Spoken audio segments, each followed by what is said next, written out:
Hello, everyone. Thank you for joining us today. We are going to be talking about Know Your Aces, and this is chapter 7 of our series. And we are going off the book Teacher's Guide to Trauma. So this is our trauma series. I am Catherine Trujillo, and I am an early childhood mental health reflective coach for the San Luis Valley, the council in the San Luis Valley. Like to introduce yourself, ladies? And I am Deb Benali, and I am an early childhood mental health consultant at the council in the San Luis Valley. And I was actually looking for my copy of the book so I could hold it up for you, but I can't seem to find it. I'm going to keep looking while Kaylee introduces herself. Hi, everyone. I'm Kaylee Hand. I am also an early childhood mental health consultant with the San Luis Valley Early Childhood Council. First time to go over a video for this trauma series, so I might stumble a little bit, but just bear with me. Yeah, thank you for joining us, Kaylee. It's somewhere, folks. I can't find it. I found my copy, Deb. Do you want me to hold it up? Yeah, I think it would be nice for people to see the cover. So that's the cover. And I think we do have it in our resource page at the end as well. Mm-hmm. Okay, are you guys ready to get started? I am. Okay, we are going to talk about Know Your Aces. And in case you don't know what the ACEs are, it is a screening that helps look at your levels of trauma that you might have experienced as a child. So take care of yourself when we look at this, and if you have any weakness physically or emotionally, I will find it. This is a child's quote to a teacher. Take care of yourself. If you have a weakness physically or emotionally, I will find it. And they're not looking for it intentionally. They are constantly seeking safety and trust.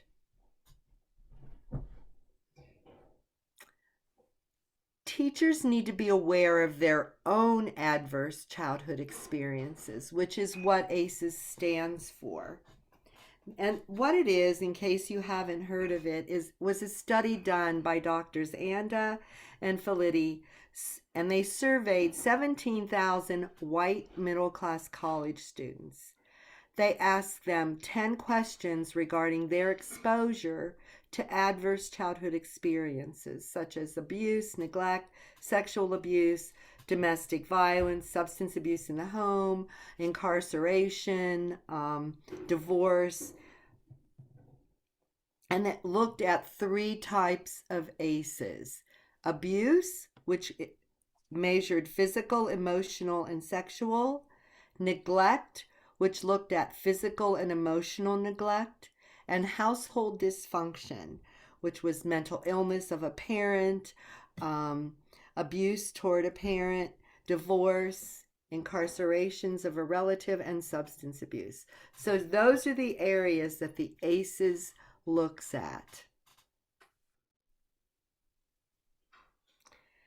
The results of that survey revealed that as many as 64% of the population had experienced some type of early childhood trauma. Further research showed that people who have 3 or more ACEs are at risk for poor adult health outcomes, such as cardiac difficulties, mental illness, hopelessness, cancer, and addiction.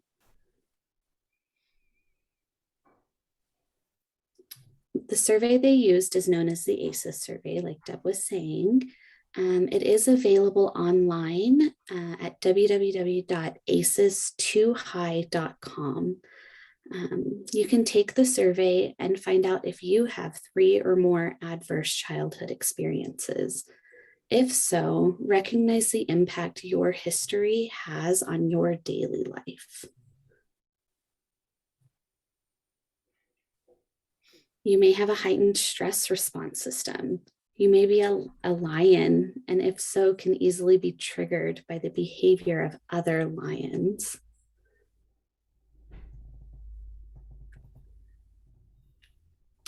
So a stress response. I will be honest, this slide confused me a little bit, so I'm going to do my best.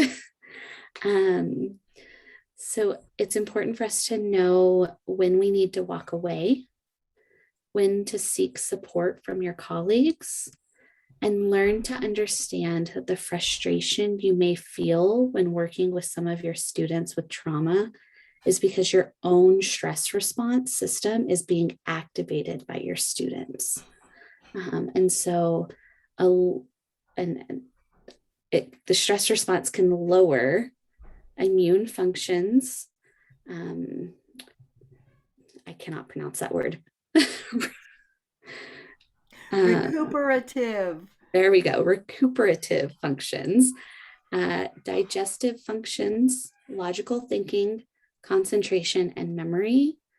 A heightened stress response can also increase our blood pressure, our hormone production, our heart rate, our respiration rate, muscle tension, and perspiration rates.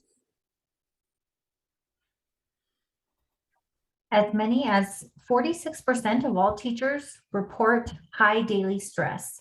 So we know being a teacher is stressful.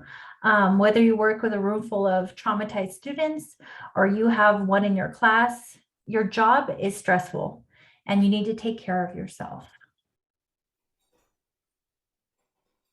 So taking care of yourself. So we know these, we've heard these before, right? We can exercise, eat right, get a massage, go hiking, do what makes you feel less stressed. Make sure you employ the self-regulation activities that you teach your students. So learning to breathe in through your nose, out through your mouth. And Deb, we did a virtual thing this morning and we talked about making sure that you breathe out twice as long as you breathe in. So if you take a deep breath through your nose and you take 4 seconds to do that, make sure that you exhale for 8. Use a pinwheel or a glitter wand as a calming tool. And make sure you check in with yourself at least once during the school day. Where are you at on your score sheet, right? Are you feeling like you're in a good place? Are you getting a little stressed? You need to know where you're at and recognize that so you can do something about it. And as always, our reference sheet, Teacher's Guide to Trauma, we are really just working our way through the chapters of this book. 20 things kids with trauma wish their teachers knew. And our contact info to finish off, we have Deb Benally at the top and Kaylee Hand, and then myself. So if you have any questions, comments, concerns, as always, if you'd like additional information or would like to see some videos about other topics, please reach out to us. We are here for you. So we hope you join us next time for Chapter 8. Thanks, Catherine. I think this is such an important video when it goes over the stress response system, because that really helps us become aware of how we are reacting to someone's behavior in the classroom. And that's one thing that we don't want to do. We don't want to react to it. We want to act on it. So, I love how you did that slide. Oh, thank you. Yeah, it really, it shows what happens, you start to sweat, your blood pressure goes up, you start to get anxious, and it's lowering all the protective factors that you need. Right. So it's a great slide, and it's a great awareness for people to have. So thank you. Thanks, everybody. Thank you, guys. See you next time. Thank you. Bye. Bye.